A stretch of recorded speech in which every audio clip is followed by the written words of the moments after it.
The same weekend, I walked across the stage to collect my diploma.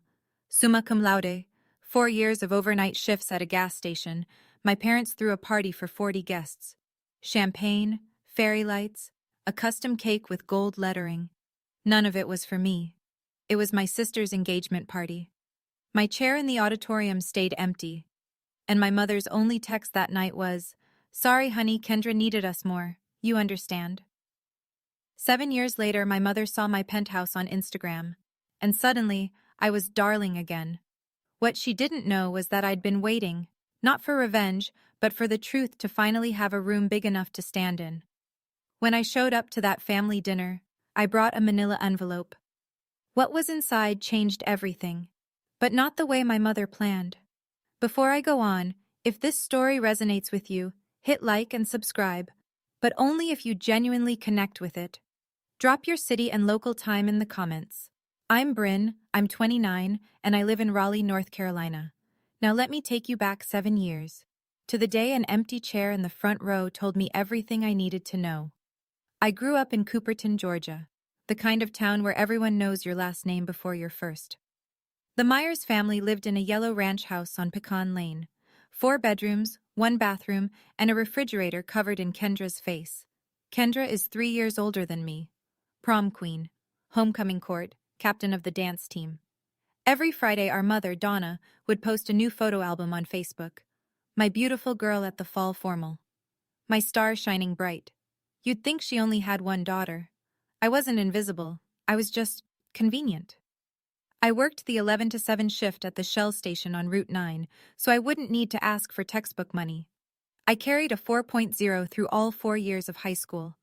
When I got the letter from NC State, full academic scholarship, I ran into the kitchen waving it like a flag. My mother glanced up from her phone. "That's nice, honey. Can you tell Kendra dinner's ready?" I taped my honor roll certificate on the refrigerator that night, right next to Kendra's senior portrait. By morning, it was gone. I found it in the recycling bin under a cereal box.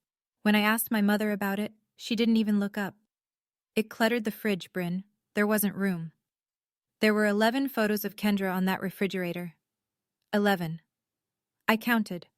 My father, Gerald, was a mechanic at Dillard's auto shop. Good hands, quiet mouth. He loved us both. I believe that. But he loved peace more. And in our house, peace meant agreeing with Donna. I didn't know it then, but that refrigerator was a scale model of everything that would come after. May 2019. NC State commencement. The arena held 4,000 people, and I could hear every single one of them. Families screaming names, air horns, someone's grandmother blowing a whistle. The noise was enormous. And in the middle of it, row 7, seats 4 and 5, empty. I'd sent the invitation 2 months early, reminded my mother 3 times. The last time, she squeezed my hand over FaceTime and said, "We'll be there, of course. Wouldn't miss it." They missed it. I walked across that stage in a blue gown with a gold cord. Summa cum laude. The dean shook my hand and said, "Outstanding work, Ms. Myers." I smiled. I looked at row 7. Nothing. Afterward, families swarmed the lawn. Girls my age buried in hugs, fathers lifting diplomas over their heads for photos. I stood by the exit, holding mine in both hands like a tray. My phone buzzed. One text from Donna. "Sorry, honey. Kendra needed us more. The engagement party was today, and you know how she gets. You understand, right?" I read it twice. Then I walked to the parking lot, sat in my Civic, and placed the diploma in the trunk, next to my laundry bag. I didn't cry. Crying would have meant I was surprised. And I wasn't. Not really. I sat there for 20 minutes. The lot emptied. I didn't know where to drive. What I also didn't know, not for another 7 years, was that my father had been in that arena. He'd been sitting in the back row, 10 minutes before my name was called. But I'll get to that. 1 week later, I drove the 4 hours back to Cooperton, walked through the front door and found the living room still decorated. Silver balloons sagging in the corner, a half-eaten sheet cake on the counter that read, "Kendra and Travis Forever," in pink frosting. My graduation had been 7 days ago. The confetti from my sister's engagement party was still on the floor. "Mom, why didn't you come?" Donna was folding napkins at the kitchen table. She didn't look up. "Bryn, Don't make this about you again. Kendra's engagement was a once-in-a-lifetime thing. So was my graduation. She paused, looked at me the way you'd look at a child asking for a second dessert. You'll have other achievements, honey. Kendra needed the spotlight that day. I stood there, holding my car keys so tight the metal bit into my palm. Kendra walked in from the hallway, left hand raised, showing the ring to no one in particular. She hugged Donna, grabbed a piece of cake, and sat down. She didn't ask about my graduation. Not how it went, not what I wore, not what the dean said. She talked about centerpieces for 20 minutes. Gerald sat on the sofa the whole time, Sports Center on mute. He didn't say a word. I picked up my bag. I should head back. Nobody asked when I'd return. But as I reached the door, I caught something. Gerald's eyes, lifting from the TV for half a second. There was something in them. Guilt, maybe, or the shape of a sentence he couldn't say out loud. He looked away before I could be sure. I drove 4 hours to ask one question. I got my answer before anyone opened their mouth. I moved to Raleigh that summer and didn't look back. Rented a studio apartment the size of a walk-in closet. Took an entry-level data analyst job at a logistics company. Ate rice and frozen vegetables 5 nights a week and told myself it was a lifestyle choice. It wasn't glamorous, but it was mine. 1 year after graduation, I was 23. My phone rang at 9 on a Tuesday night. Donna's voice, low and strained. Bryn, the mortgage payment went up. Your father's back is giving out. He can barely work full shifts. We might lose the house. I stared at my ceiling. That yellow ranch house on Pecan Lane. The porch where I learned to ride a bike. Gerald's workshop in the garage. How much do you need? $1,200 a month, just until we're back on our feet. $1,200, almost half my take-home pay at the time. I did the math in my head, then did it again, and agreed anyway. I set up an automatic transfer. The first one went through on October 15th. Every month after that, $1,200 left my account on the 15th. Like clockwork. Like rent for a house I didn't live in. Around 2 years ago, when I was 27, I met Marcus at a friend's housewarming party. He's a CPA, the kind of guy who reads bank statements the way other people read novels. Steady, direct. The first person who ever looked at my budget and said, "Bryn, you're being too generous for your own good." I laughed it off. At the time, 6 years, $1,200 a month. I never once asked to see the mortgage statement. That was my biggest mistake. 3 years ago, the phone rang again. Same voice, same Tuesday night timing. Bryn, the car died. Your father needs a vehicle to get to the shop. I found a good deal. A used Chevy Equinox, $22,000. But my credit score won't qualify. I need you to co-sign. I held the phone away from my ear and stared at it. Mom, co-signing is a big commitment. It's a $22,000 loan, Bryn. I'll handle every single payment. Don't you trust your own mother? I thought about Gerald limping to the bus stop. I thought about the garage where he taught me how to change a tire when I was 12. I signed the papers the following week. For the first 2 years, Donna paid on time. Never missed a due date. I almost forgot the loan existed. Then, 6 months ago, I got a notice from the bank. Late payment. 14 days overdue. I texted Donna. Mom, the car payment was late. Is everything okay? Just a hiccup, honey. Don't worry about it. 2 months later, another notice. 19 days late.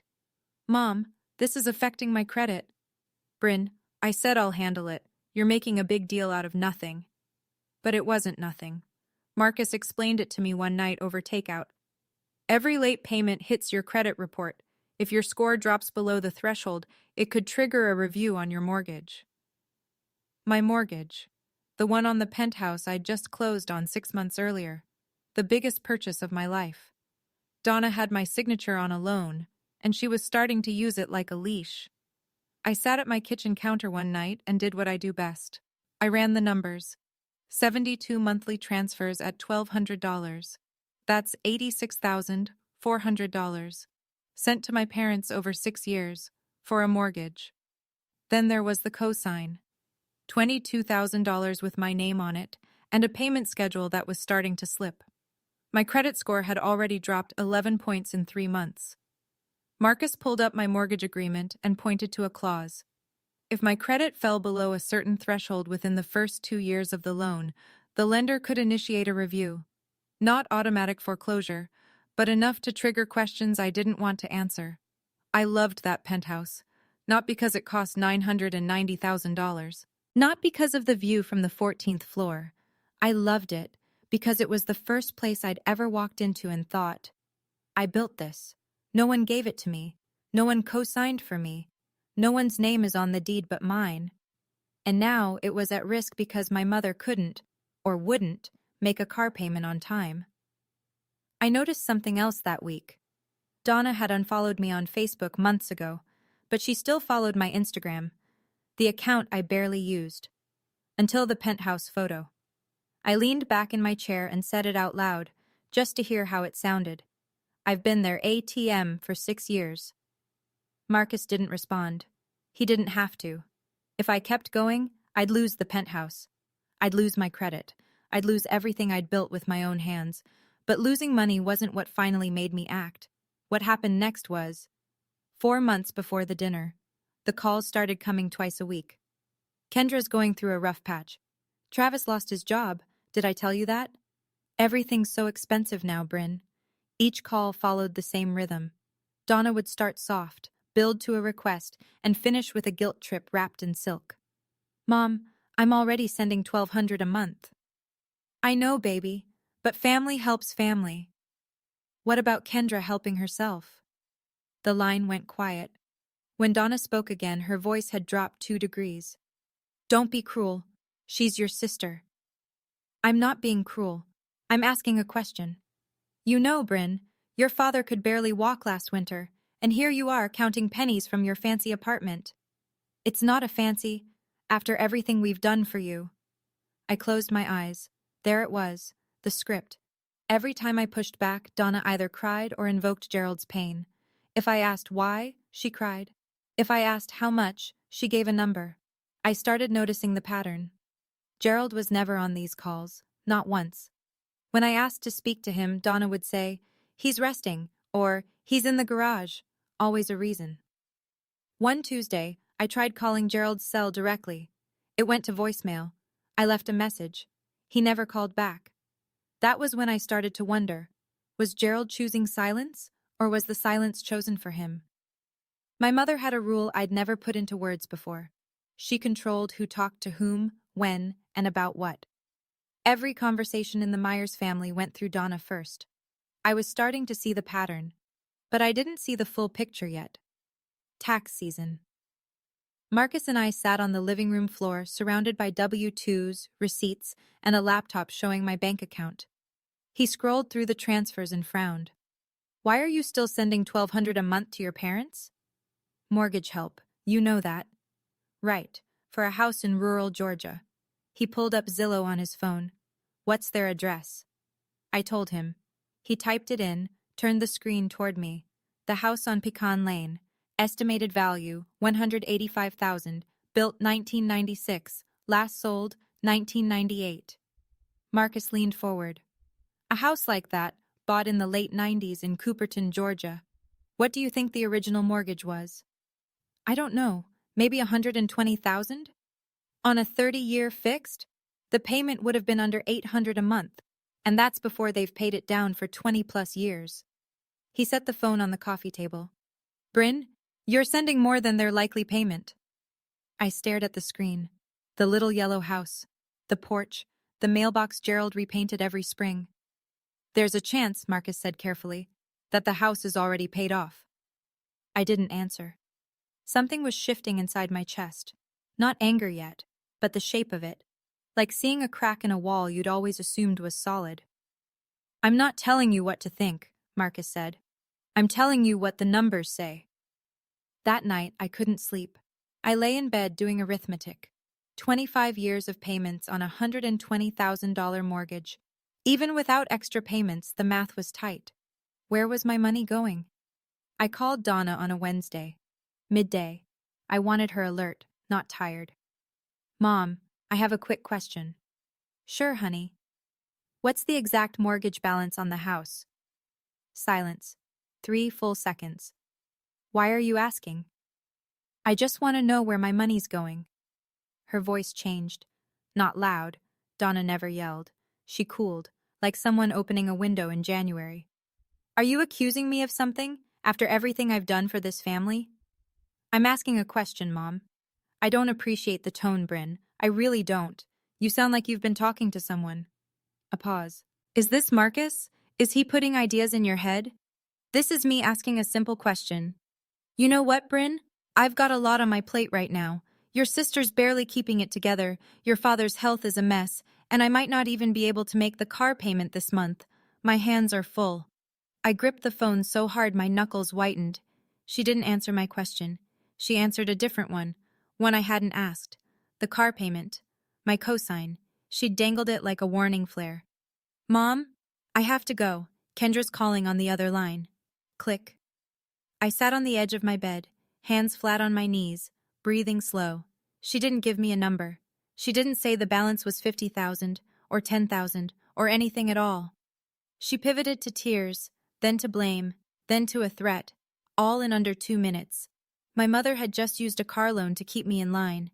And that's when I knew. This wasn't about helping family. This was leverage. Okay, I need to pause here for a second. Did you catch that? My mother never answered the mortgage question. She went straight to a threat about the car payment. Why do you think she reacted that hard to a simple number? Where do you think that money's been going for 6 years? Drop your predictions in the comments. I'm genuinely curious if you see what I didn't see for way too long. Hit like if you're still here with me. All right, back to the story. Because what happened next changed everything. 3 months before the dinner, a Saturday morning, Marcus came into the kitchen holding his laptop like a serving tray. Sit down. I sat. He'd pulled up the public county records for Cooperton, Georgia. Property tax filings, deed transfers, lien history. All of it free, all of it online. With my permission, he'd searched the Myers household. He turned the screen toward me. The house on Pecan Lane. Mortgage status, satisfied. Payoff date, March 2019. No liens, no HELOC, no second mortgage. March 2019. I started sending money in October 2019. The house had been paid off for 7 months before my mother ever called me asking for help. Marcus printed the property deed record, slid it across the table. I looked at it the way you look at an X-ray when the doctor's face has already told you the news. $86,400. 6 years of transfers. For a mortgage that didn't exist. I didn't say anything. I stood up, put on my running shoes, and ran for 45 minutes through downtown Raleigh. I passed the coffee shop where Marcus had first told me I was too generous. I passed the park where I'd sat on a bench last Thanksgiving and called Gerald, only to get voicemail. I ran until my legs burned and my mind went quiet. When I came back, Marcus was still at the table. Same seat, same screen open. Whatever you decide, he said.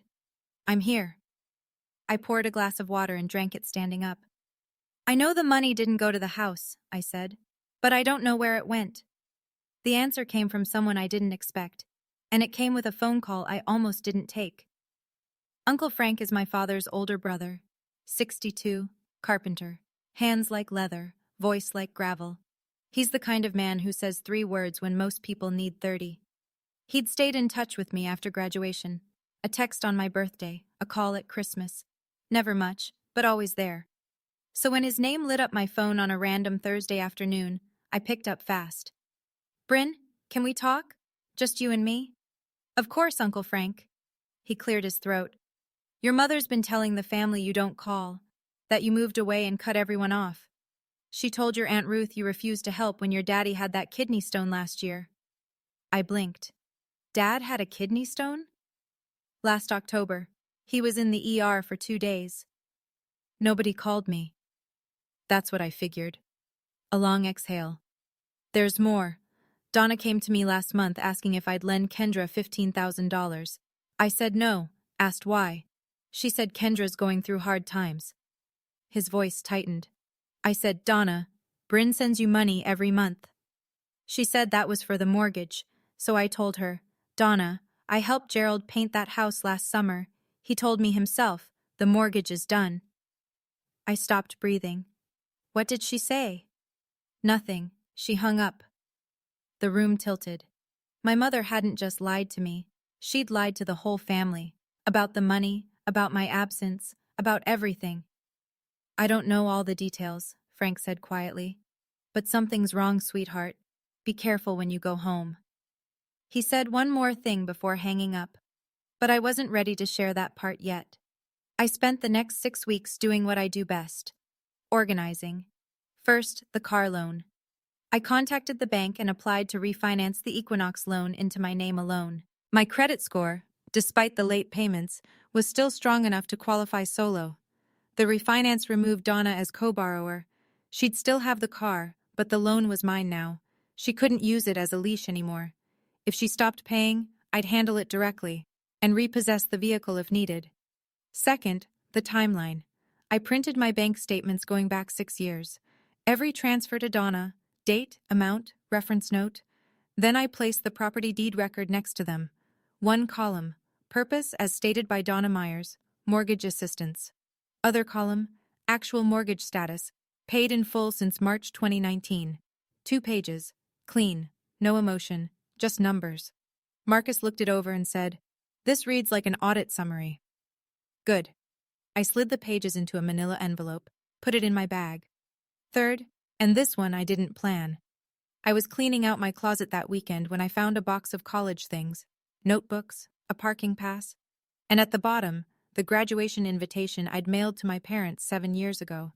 Cream cardstock, gold lettering. I'd written on the inside, Row 7, seats 4 and 5, saved for you. I held it for a long time. Then I put it in the envelope with everything else. I wasn't building a case. I wasn't plotting a scene. I was simply gathering the truth and putting it in order. If no one ever asked, the envelope would sit in my closet forever. But I had a feeling someone was about to ask.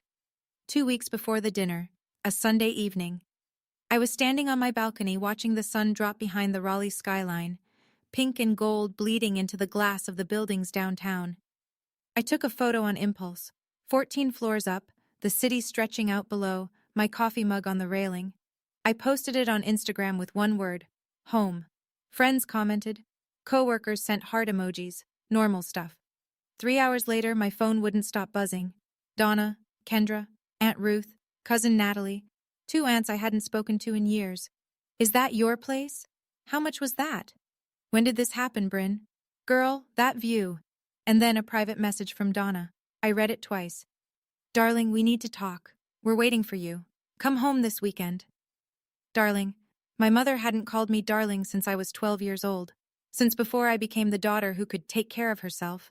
Since before Kendra became the son and I became background noise. Now, one photo of a penthouse, and suddenly I had a name again. I showed Marcus the message. He read it, set the phone down, and looked at me. What do you want to do? I already knew. I'd known since the moment I saw the property deed. I'll go. You think it's just dinner? No, I think it's a stage. I picked up the phone. But I've got my own script. I typed back. I'll be there Saturday. The manila envelope was in my bag. The refinance was done. The auto transfers had been canceled 3 days earlier. I agreed to go, not because I was naive. I agreed because the envelope was already packed. The Thursday before the dinner. I called Natalie, Uncle Frank's daughter, my closest cousin. She works at the county clerk's office in Cooperton. We'd always gotten along, even when I stopped coming home. Hey Nat, how's everyone? She hesitated. That half-second pause people make when they're deciding how honest to be. Bryn, can I ask you something? Go ahead. Your mom's been telling everyone you moved away and cut the family off, that you never call, that when your dad was in the hospital last year, she called you and you hung up on her. My jaw tightened. She never called me about Dad, Natalie. I didn't even know he was sick. Silence. She said you hung up. She lied. More silence. Then softly. I believe you. Some of us have been wondering. The story never quite made sense. You always seemed like the responsible one. I leaned against my kitchen counter and pressed my palm flat on the cold granite. This was the moment. Not the money, not the cosign, not even the empty chair at graduation. This. Donna hadn't just taken my money. She'd taken my name. She'd rewritten 7 years of history and cast me as the villain, the ungrateful daughter, the one who abandoned her sick father, and everyone at that dinner table on Saturday had been fed that version of me. "I'm glad you're coming Saturday," Natalie said. "Some of us have been worried about you." I hung up. My hands were shaking. Not from fear, from the kind of anger that sits low in your ribs and doesn't make noise. Stealing my money was one thing. Stealing my name, that I could not let stand. Saturday was coming, and I was bringing a different story. Saturday. Marcus and I left Raleigh at 7 in the morning. 5.5 hours on I-85 South, then 2-lane roads through pine country until the Cooperton exit. I drove. Marcus kept his hand on my knee and didn't ask questions. The manila envelope sat in my shoulder bag on the back seat. When we turned onto Pecan Lane, I counted the cars. 8, 10, 14, lining both sides of the street, spilling onto the neighbor's lawn. "That's not a family dinner," Marcus said. No, it wasn't. I parked at the end of the block. Through the front window, I could see the living room. Packed. I recognized Aunt Ruth's silver hair, Uncle Dennis's truck in the driveway, Natalie's blue Camry, neighbors, people from church, at least 20 people inside. I looked at Marcus. He looked back. "They set a stage," he said. I grabbed my bag, felt the weight of the envelope through the leather, and stepped out of the car. The front door swung open before I reached the porch. Donna rushed out, arms wide, tears already glistening. "My baby's home! Everyone, Bryn is here!"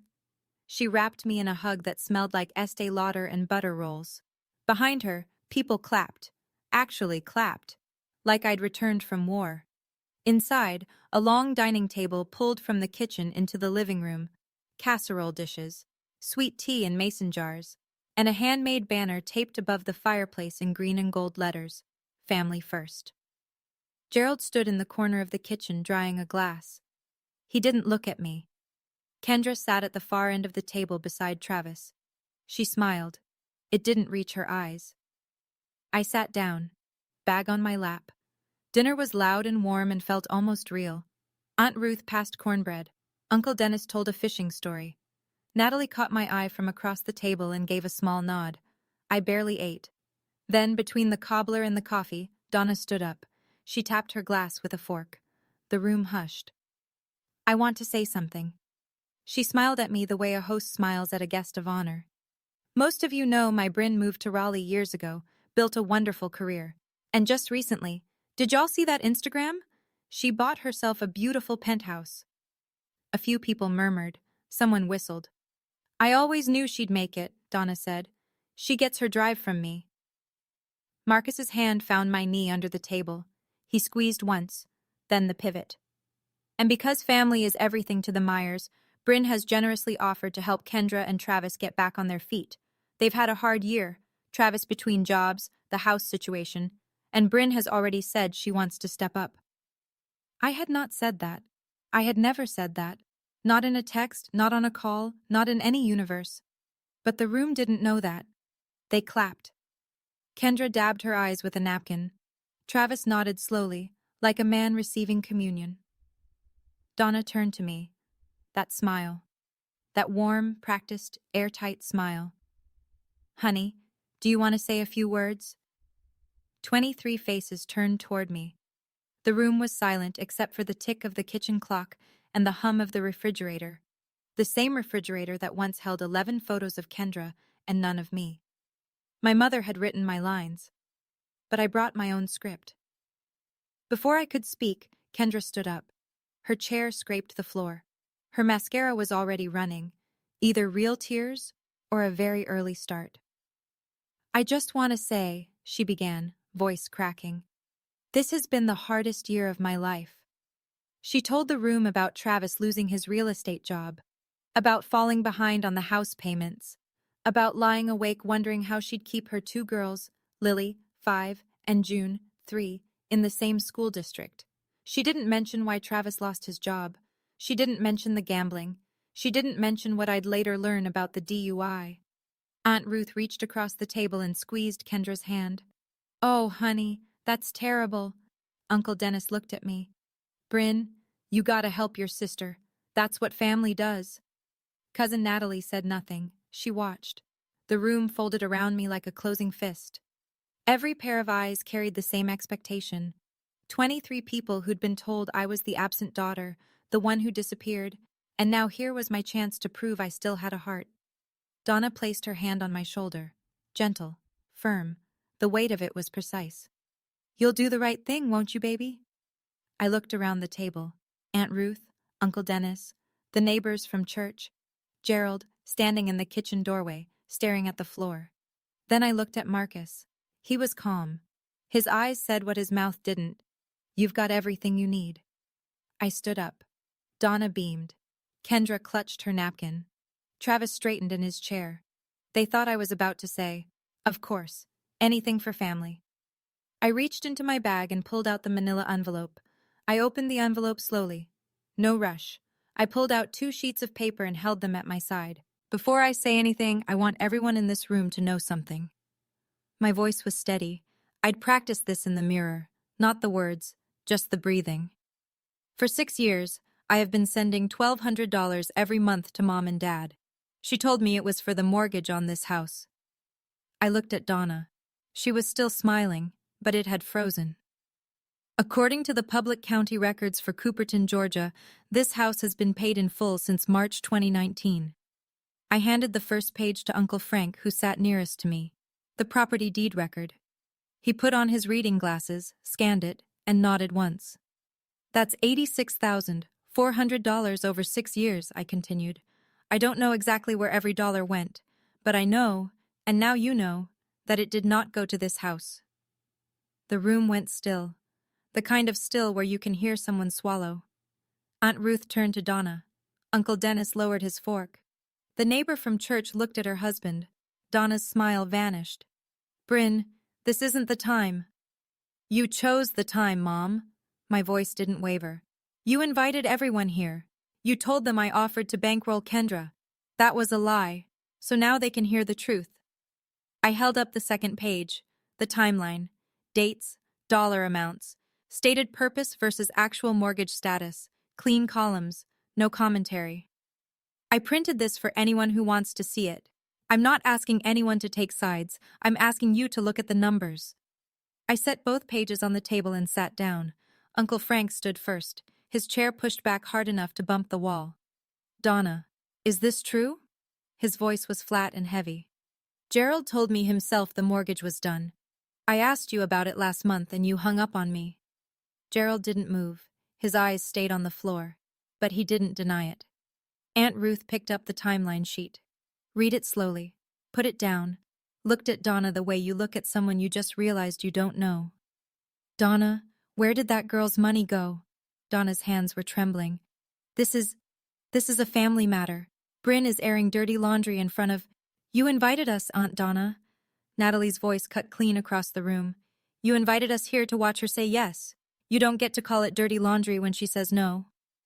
2 of the church neighbors exchanged a glance and quietly picked up their coats. Donna turned to Kendra, looking for support, a lifeline, anything. Kendra wouldn't meet her eyes. She was staring at the timeline on the table, lips pressed together, doing math she'd clearly never done before. Travis stood up without a word and walked out the front door. The screen banged shut behind him. Nobody stopped him. Nobody tried. Donna sank into her chair. For the first time in the entire story, she had no script, no pivot, no tears on cue. Uncle Frank picked up the property deed and held it where everyone could see.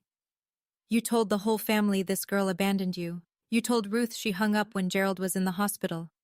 He shook his head. "Looks to me like it's been the other way around." Donna opened her mouth. Nothing came out. But I wasn't done. I know that last part was heavy. Honestly, standing in that living room, my hands were ice cold, but I wasn't shaking from fear. It was relief. For the first time in 7 years, the truth was in the room, and it wasn't just mine to carry. Here's my question for you. If you were in my shoes at that moment, would you let Uncle Frank keep going? Or would you stop here and walk out? I'd love to hear what you'd do. Drop it in the comments. And hit subscribe if you want to see how this ends, because even I didn't expect what came next. I reached into my bag one more time and pulled out a folded index card. Not a speech. 5 sentences I'd written at my kitchen counter the night before, with Marcus reading over my shoulder. I unfolded it and read. Starting today, the monthly transfers stop. They've already been canceled. Donna flinched. I've refinanced the car loan into my name only.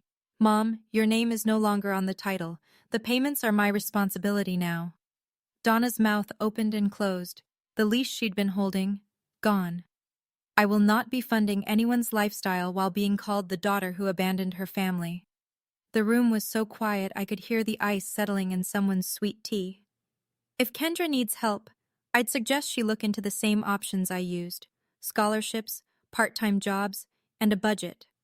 I looked up from the card. I looked at Donna, at Gerald, at Kendra, at the banner that said Family First. I love this family, but love doesn't mean I have to set myself on fire to keep someone else warm. I folded the card, put it back in my pocket.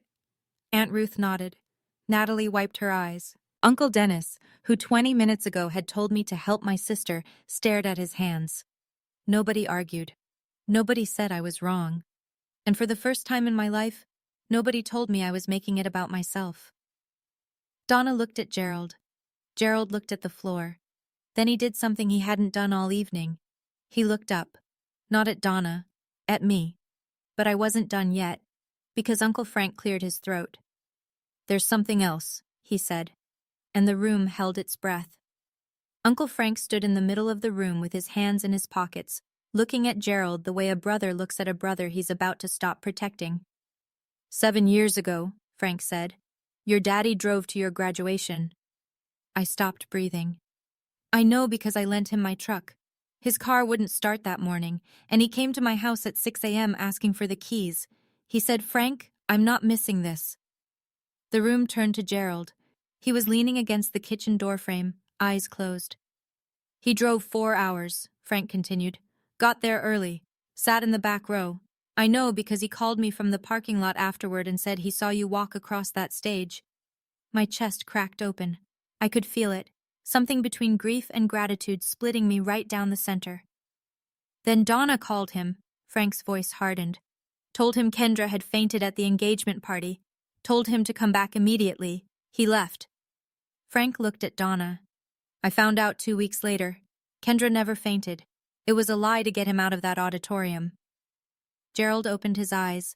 Tears ran down both cheeks, catching in the stubble on his jaw. This was the most emotion I'd seen from my father in my entire adult life. Donna stood up. That's not... It is true, Donna. Gerald's voice broke the room like a stone through glass. Stop. 2 words. The first he'd spoken all night. And they were aimed not at me, but at her. I gripped the edge of the table. My father had been there. He'd watched me graduate, and my mother had pulled him away with a lie. I should have stayed, baby girl, Gerald whispered. I should have stayed. The room was still reeling, people whispering, Aunt Ruth pressing a napkin to her eyes, when Natalie stood up from the far end of the table. Since we're being honest tonight, she said, there's one more thing Aunt Donna didn't mention. The room pivoted. Natalie wasn't loud. She didn't need to be. She had the same steady energy as her father. 3 months ago, Travis Hadley was arrested for driving under the influence. He was processed through the county clerk's office. She paused. I handled the paperwork. Aunt Donna posted his bail that same night. The silence hit different this time. This wasn't about money or mortgages. This was about trust. Kendra turned to Donna, her face drained white. What? Travis had come back inside and was standing near the door.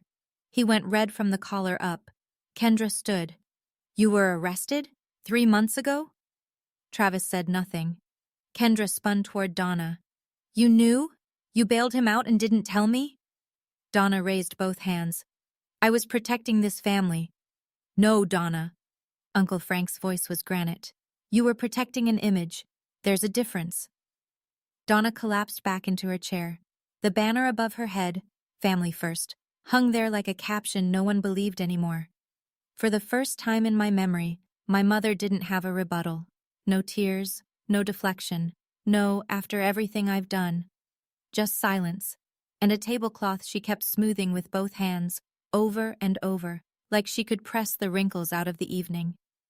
I looked around that room, at the faces of people who had, until 15 minutes ago, believed I was the problem. Now they were looking at Donna, and she had nowhere left to turn. Things moved quickly after that. Uncle Frank put his hand on Gerald's shoulder. "Come on, brother, let's go get a coffee." Gerald hesitated, looked at Donna, then looked at me.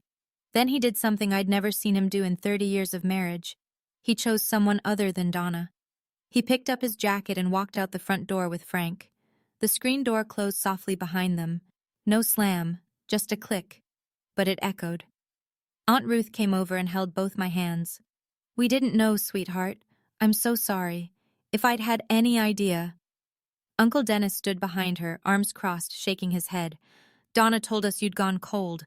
I should have called you myself." Natalie hugged me at the door. "You did the right thing. I know it doesn't feel like it right now." It didn't, and it did, both at the same time. Kendra hadn't moved from her chair. She sat with her hands flat on the table, staring at the timeline sheet I'd left there. Her mascara was ruined, real this time. Not performance tears, processing tears. Travis was already gone. His truck pulled out of the driveway while Aunt Ruth was still talking. 3 church neighbors slipped out without a word. One of them, Mrs. Gentry, who'd known our family for 20 years, stopped beside me on the porch and said quietly, "You did the right thing, hun." Inside, Donna sat alone at the head of the table. The cobbler was cold. The sweet tea had gone watery. The banner above her read, "Family First" in handmade letters, and she sat beneath it like a queen in an empty court. Nobody was clapping anymore. Sunday morning, Marcus and I were loading the car outside Uncle Frank's house, where we'd spent the night. The sun was barely up. The air smelled like red clay and pine. Gerald appeared at the end of the driveway. No truck. He'd walked from Frank's kitchen, coffee in hand, wearing the same flannel from last night. He sat down on the porch step. I sat beside him. Marcus went inside without being asked. We sat in silence for a full minute. Gerald held his cup with both hands like it was the only warm thing left in the world. "I don't expect you to forgive me," he said. I waited. "I was at your graduation. I saw you walk across that stage. You looked—" He swallowed. "You looked proud. And I left. I left because your mother said—" He stopped, shook his head. "No. I left because I was a coward." I didn't argue with him. He wasn't wrong. "I knew about the money," he said. "Not all of it, but enough. Donna would mention things. Bryn's helping out. Bryn's sending extra this month. I never asked where it went. I should have." "Yeah," I said. "You should have." He nodded. No excuses. No justification. Just a man sitting with the full weight of what he didn't do. I looked at the pine trees lining the street. At the mailbox he used to repaint every spring. "If you want to talk," I said, "call me on Tuesdays. Just you, not through Mom." He looked at me, eyes red, but steady. "Tuesdays. Your voice, not hers. That's where we start." He reached over and squeezed my hand once. Quick, rough, the way a man does when he doesn't trust himself to do more. We started there. I was closing the trunk when Kendra appeared at the end of the driveway. Eyes swollen, no makeup, hair pulled back in a way I hadn't seen since we were teenagers. She looked smaller than I remembered. "Did you know Mom bailed Travis out and didn't tell me?" Her voice was raw. "No, I found out the same time you did." 3 months. She shook her head. 3 months she kept that from me. In my own house. I leaned against the car and let her talk. "I didn't know the house was paid off either, Bryn. She told me you offered the money, that you wanted to help. She said it was your idea." "And you never asked me directly?" Kendra flinched, then nodded. "No, I didn't." "She told me you didn't need help. She told you I volunteered. She told the family I disappeared." I crossed my arms. Everyone got a different story. That's how she kept the whole thing running. Kendra stared at the ground for a long time. When she looked up, her eyes were wet but focused. "What do I do now?"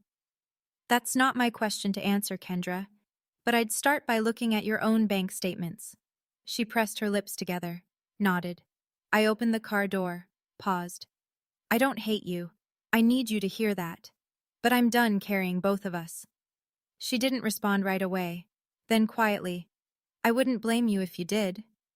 I got in the car. Marcus was already in the passenger seat pretending to check his phone. He's good at knowing when to disappear. I pulled out of the driveway. In the rearview mirror, Kendra was still standing there, arms wrapped around herself, watching me go. 2 weeks after the dinner, here's what changed. Donna deleted the family first banner photo from Facebook. Then she deleted her entire profile picture. For the first time in a decade, her page went dark. No posts, no albums, no carefully curated image of the perfect Southern family. Gerald called me on a Tuesday. 8 minutes. Mostly silence. He talked about a carburetor he rebuilt at the shop. I told him about a project at work. We didn't mention Donna. We didn't need to. The call itself was the point. The following Tuesday he called again. 12 minutes. He asked about Marcus. Kendra texted me 3 weeks later. I filed for divorce. No explanation needed. I'd later learn she found credit card statements Travis had hidden, online gambling losses totaling $47,000. The DUI was just the piece that broke through. Uncle Frank organized what he called a real family dinner. No banners, no speeches. Just Frank, Gerald, Natalie, Aunt Ruth, and me on a video call. We ate and talked and nobody performed. Donna texted me 3 times. I didn't block her, but I didn't respond. Her last message read, "I did what I thought was best for this family." I read it sitting on my balcony, Raleigh stretching out below me. Marcus brought coffee and sat in the other chair. "You going to reply?" "When she's ready to acknowledge, not explain." He nodded. 14 floors up, the city hummed. My mortgage was safe. My credit was climbing back. $1,200 a month was sitting in my account now, right where it belonged. My bank account gained $1,200 a month. But the real thing I got back was quieter than money. It was the sound of my own name, finally said by people who knew the truth. People ask me about the penthouse sometimes. They see the photo, the skyline, the balcony, the light. And they think that's the point of the story. It's not. I didn't buy the penthouse to prove anything to anyone.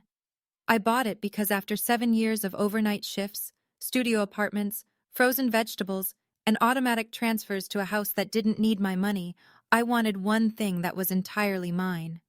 A place where, when I turned the key, I knew no one else had paid for it. No one else's name was on the deed. No one else could take it away. The word I posted under that photo, home, wasn't a flex. It was the first time I'd used that word and meant it. Home wasn't Pecan Lane anymore. Home was a place I'd built myself, brick by brick, paycheck by paycheck, while my family looked the other way. Last week I was unpacking the last box from my closet. At the bottom, under a tangle of old chargers and college notebooks, I found the graduation invitation again. The cream cardstock, the gold lettering, and my handwriting on the inside. Row 7, seats 4 and 5, saved for you. I stood in the living room holding it, 14 floors of city light coming through the windows, and I realized I wasn't sad anymore. I wasn't angry. I was just done carrying it. I put the invitation on the bookshelf next to a photo of Marcus and me at a friend's wedding and a postcard from Uncle Frank. Not to remember the pain, to remember the distance I'd traveled. The penthouse is 14 floors up, but the journey that got me here started in a parking lot where I stood alone with a diploma and nowhere to go. So where does everything stand now? Gerald and I talk on Tuesdays. The calls are getting longer, 15 minutes last week. He told me he's been going to the diner on Main Street by himself, which might not sound like much, but for a man who spent 30 years orbiting Donna's schedule, it's a revolution. He's not perfect. He spent 7 years watching and saying nothing. But he's trying, and trying counts, as long as it's consistent. Kendra reached out a month after the dinner. One text. "I started therapy." I wrote back, "That's good." Short, not cold, just honest. I'm not ready to rebuild with Kendra yet. She accepted the money for years and never once asked where it came from. She's not the villain of this story, but she's not innocent either. We'll see. The door's not locked, but it's not open wide. Marcus and I are solid. He doesn't bring up the dinner unless I do. Some nights we sit on the balcony and say nothing. Those are my favorite evenings. And Donna, she hasn't reached out in a way that feels real. Her texts are still wrapped in justification. I was trying to keep this family together. You don't know the pressure I was under. None of it starts with I was wrong. I'm not waiting for a perfect apology. I know she may never give one. But the minimum is acknowledgement, not explanation, not deflection, not repackaging, just, I lied and it hurt you. Until that happens, the door stays where it is. Boundaries don't require the other person's approval, they only require yours. I learned that at 29, sitting in a living room full of people who finally heard the truth. Better late than empty. I'm not telling you this story so you'll hate my mother. I'm telling you because somewhere out there, someone is listening to this in their car, or on their headphones, or lying in bed at midnight, and they're sending money every month to someone who promised it was for one thing, but it's going somewhere else. They're getting calls that start with family helps family, and end with guilt. They're being told they're selfish for asking where their own paycheck goes. If that's you, here's what I want you to know. You are enough. You've always been enough. The person who can't see it, that's their blindness, not your failure. Loving your family doesn't mean you have to let them consume you. You can love someone and still say, no more. Those two things don't cancel each other out. They never did. And if the day comes when you draw a line and they call you ungrateful or selfish or cold, remember this. Selfish people rarely lose sleep worrying about being selfish. The fact that it keeps you up at night is proof you're not what they say. I used to think strength meant enduring, taking the hit and standing back up. And sure, there's a kind of strength in that, but there's another kind. The kind where you stop stepping into the ring altogether. That's where I am now. Not fighting, not running, just standing in a home I built with my own name on the door, drinking coffee on a balcony 14 floors above a city that doesn't know my story. The empty chair at my graduation used to be the saddest thing I owned. Now it's just a chapter. And the chapter has a different ending than the one my mother wrote for me. 7 years ago, my mother texted me, "You understand, right?" For a long time, I thought I did. I thought understanding meant accepting, absorbing, making room for other people's choices and calling it grace. I don't think that anymore. Today, if she asked again, I'd say, "Yes, Mom. I understand now. I understand that I deserved better, and I finally gave it to myself." My diploma hangs in my home office now, next to a photo of Marcus and me at his sister's cookout, a framed postcard from Uncle Frank that says, "Proud of you, kid," in his carpenter's handwriting, and my first marathon finisher's medal. Raleigh Half Marathon, 2 years ago. I cried at the finish line. Not because it hurt, because nobody had to carry me. On Tuesday nights, my phone rings. Gerald's name. I always pick up. Last week he said, "I told my buddy at the shop about your penthouse." He said, "Your girl did all that on her own?" And I said, "Yeah, she did." I pressed my lips together so he wouldn't hear me smile. That's enough for now. It's not a fairy tale. It's not a full reconciliation. Some things don't come back all the way, and I've made peace with that. But I'll tell you what I have. I have a home. I have a man who reads bank statements for fun and never once told me how to feel. I have a father who's learning to call. I have a bookshelf with a 7-year-old invitation on it and a view of the city I chose for myself. And I have my name back. Not the one Donna gave the family. The real one. The one I earned.